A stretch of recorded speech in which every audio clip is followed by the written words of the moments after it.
My stepfather told me to pay $2,000 a month if I wanted to stay. So I bought the house and handed him his eviction notice. His face turned pale when he realized I was his landlord. My name is Jake. I'm 24 years old, and I work in the tech field as a software developer. I earn a pretty solid living and was recently in the middle of house hunting, just trying to find the right place to call my own. About 8 months ago, I made the decision to move back in with my mom and her husband, Greg, just temporarily while I searched for a property. With the housing market being as insane as it was, I thought it made sense to save up a bit more for a down payment and not waste money renting an apartment in the meantime. My mom's name is Lisa, and she married Greg about 5 years ago. From day one, I could tell Greg wasn't exactly the greatest guy. He had this arrogant air around him, always acting like he was more important than he really was. He worked as a middle manager at a manufacturing company, but you'd think he was running Apple the way he talked.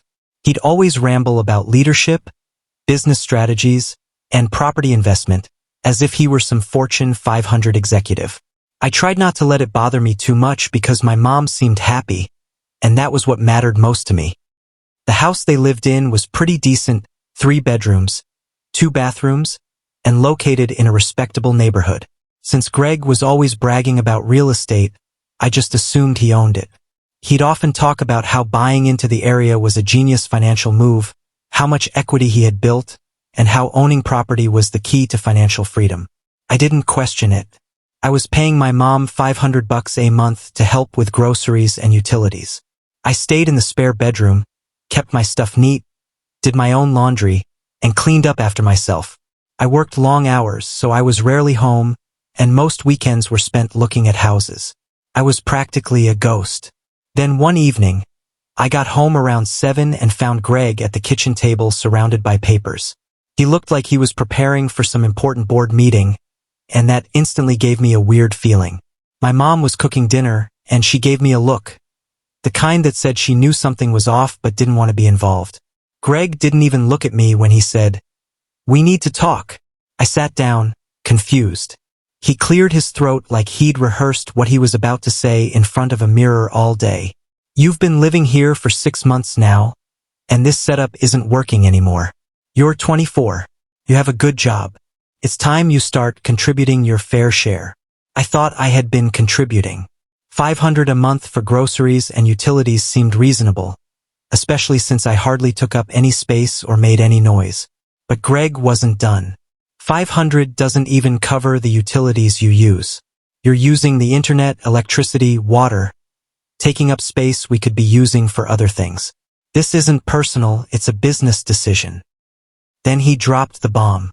"If you want to keep living here, you'll need to pay market rate rent, $2,000 a month, plus utilities." I almost laughed out loud. $2,000? For a single bedroom in a house that wasn't even in the city? He slid a paper across the table to prove his point. It was a printout of rental listings from various websites. I looked at it, and every single listing was for entire apartments, not spare bedrooms. "These are full apartments," I said. He just shrugged. "Location is location. Real estate depends on proximity and square footage. You're not just renting a room. You're accessing the whole house." My mom tried to suggest we could negotiate a lower price, but Greg cut her off. "Lisa, we talked about this. It's not emotional. It's just business. Fair market value is what it is." I felt like I was losing my mind. "You want me to pay $2,000 for a bedroom?" He just nodded. "You can take it or leave it, but that's the offer. You've got 30 days to decide." I asked him if I could think about it over the weekend. He said sure, but he'd need an answer by Monday. I went straight to my room that night and started doing some research. Something felt off. Why was Greg suddenly acting like a landlord? Why was he so focused on business jargon and market value?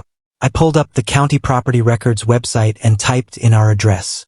What I found completely blew my mind. The house wasn't owned by Greg. In fact, it wasn't owned by my mom either. It was owned by a man named Robert Patterson, a landlord who owned multiple properties in the area. According to the tax records, my mom and Greg were just renters. So Greg had been lying for years, bragging about ownership, property values, investments, and the whole time he was just a tenant. I dug a little deeper and managed to find Mr. Patterson's contact information. I spent the weekend plotting the best way to flip this situation on its head. Monday morning, I called Mr. Patterson and introduced myself as a potential buyer interested in investment properties. He sounded pleasant and mentioned he was thinking of selling a few homes, including the one I was living in. The tenants there have been reliable, but I'd rather sell it to someone who wants to live there than keep managing rentals, he said. He mentioned he'd be willing to let it go for around $360,000, especially for a cash sale. I knew I could make it work. I had savings, and I could liquidate some investments to come up with the full amount. We scheduled a meeting for Wednesday. That week, I started liquidating assets, contacted my financial advisor, and got the ball rolling on getting pre-approved for a cash purchase. I also spoke to a real estate lawyer to make sure I knew the legal side of things, especially about tenant rights. By the following Monday, I had all the paperwork, proof of funds, and we signed the agreement. Closing was set for 3 weeks later. Meanwhile, I told Greg I needed a few more days to decide about the rent. He said, "Don't take too long. I've got others interested." He even told me he'd posted an ad online offering the bedroom for $2,000 a month. The nerve. Over the next 3 weeks, Greg got more confident, walking around like a boss, talking about converting the garage into a studio apartment and how he might raise my mom's share of the rent since property values were increasing. He had no clue that the house was already in the process of becoming mine. Then closing day arrived. That Friday morning, I officially became the legal owner of the home. That evening, I walked in holding a folder full of legal documents and asked Greg if we could talk. "Have you decided about the rent?" he asked with a smirk. "Actually, yes," I replied. "I've decided I'm not going to pay rent anymore." Greg smiled like he'd won. "I understand. It's a lot. When will you be moving out?" "I'm not moving out," I said. "I'm not paying rent because I'm your landlord now." He laughed like I was joking. I pulled out the deed and handed it to him. "I bought the house from Mr. Patterson. I closed this morning." He stared at the paper in disbelief. My mom walked in and asked what was going on. Greg tried to brush it off. "Your son thinks he bought our house." "I didn't think I bought it," I said calmly. "I did. You've been renting this place, and you tried to scam me out of $2,000 a month for a room in a house you don't even own." My mom looked confused, then alarmed. "Greg, what is he talking about? I thought we owned this house." Greg started getting red in the face. "It's complicated. I was planning to buy it eventually. For 5 years." I asked, "You've been telling everyone you own this place." Then I pulled out the lease agreement with Mr. Patterson. "You've been paying $2,600 a month, and you tried to sublet the room without permission. That's a violation." I handed him the legal notice to vacate, giving him 60 days, as required by law. He looked like he'd seen a ghost. "You can't do this," he whispered. "I can," I said. "It's business, Greg. Nothing personal."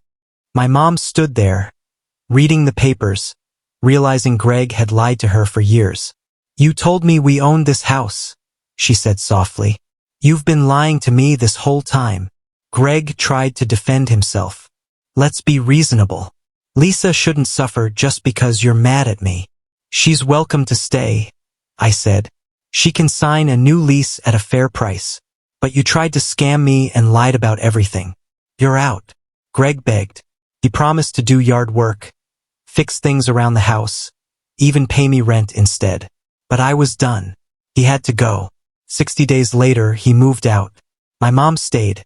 We worked out a fair lease where she pays me $1,500 a month, which helps cover my mortgage. Greg, on the other hand, had to move into a tiny one-bedroom apartment on the other side of town. Once word got out, everyone knew what had happened. His friends, his coworkers, all of them heard about how he pretended to be a property owner, only to be evicted by his stepson. He went from acting like a real estate genius to a liar who got kicked out of a house he never owned. My mom filed for divorce a few weeks later. She said she felt free for the first time in years.